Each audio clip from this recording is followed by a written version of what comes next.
syempre shocked ako, tapos hindi ako makapaniwala. The more na chinichismis, the more ako umaatras. Ayoko sabihin. Paolo Lian. Maugong ang balitang nagdadalang taong muli ang kabiyak ni Paolo Contis na si Lian Paz.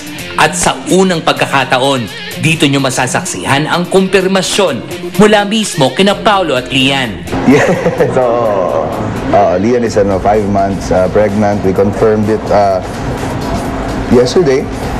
Kasi nagpa-ultrasound na kami finally. So yun, pregnant siya ng 19 weeks actually. March next year, pa mag-iisang taon, ang kanilang firstborn na si Baby Sonia Aitana. At Marso rin nakatakdang ipanganak ni Lian ang kanilang second child. So since si Lian, we have the choice. Mag-i-interview ako. Check. We have the choice kung gusto namin gawing March 7 din katulad niya.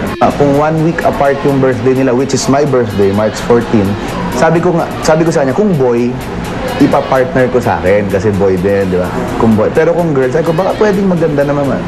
Para isang di ba?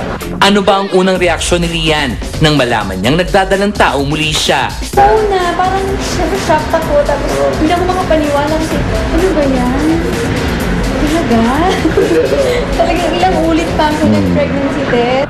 May kaba, siyempre. Hindi mo mawawala yung kaba. Siyempre, ang unang tanong niyan, ang unang pumasok na tanong sa akin is, kaya ba ni Lian?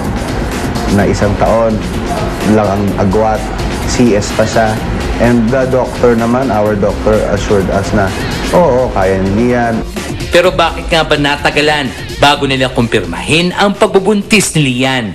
The more na chinichismis, the more ako umaatras. Ayoko sabihin. Kasi hinihintay ko yung time na kami mismo yung magsabi na gusto namin. Na oo. Plus the fact na we were really waiting for the gender. Para naman, kumbaga magkukwento ka na rin lang. Buuin mo na, oo. Parte ba ng kanilang plano na sundan agad si Baby Sonia? Yung bilis, hindi talaga na plano na ganun kabilis eh. Pero gusto namin talaga, as much as possible, magkasunod sila. Yung timing, magkasunod nga. Sabi ko nga, hindi naman ibibigay sa amin yan kung alam ni Lord na hindi kami ready or we're not doing a good job with Sonia. Ngayong magiging dalawa na ang kanilang anak, may mababago ba sa ibang plano nilang mag-asawa? As long as si Sonia kaya maglakad, maging flower girl, gusto ko mag-church wedding na kami. Siyempre, that's every girl's dream, no? Makasal ka sa church, na makita mo yung sarili mo na haharap ka kay God. It's really the right time.